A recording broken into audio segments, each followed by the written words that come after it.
Hello friends, जय Jagannath. Welcome to the taste nest. आज बनैबा गोटे बहुत ही इजी रेसिपी। एते इजी कि अलगा इजी रेसिपी माने भी आपको देखिकी मुह लुचेबे।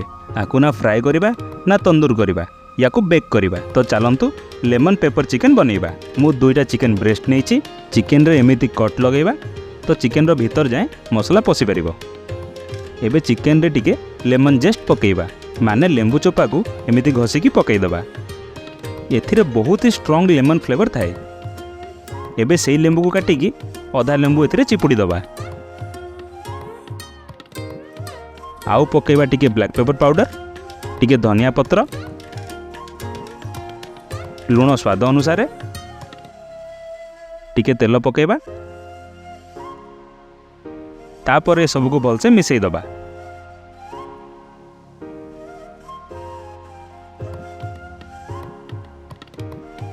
एबे याको कवर करिकी 15 मिनिट जाए मैरिनेट होगा पई छाड़ी दबा। तापर गोटे बेकिंग ट्रे रे ऑयल ग्रीस करिबा।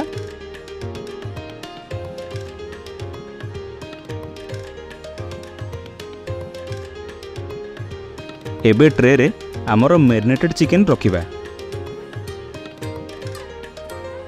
ट्रे को एल्युमिनियम फॉइल रे कवर कर दबा।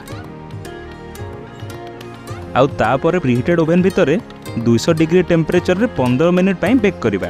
15 मिनिट पर चिकेन को गोटे सर्विंग प्लेट रे बाहर कर दबा। टिके धनिया पत्र आउ लेंबू सांगरे सर्व करिबा।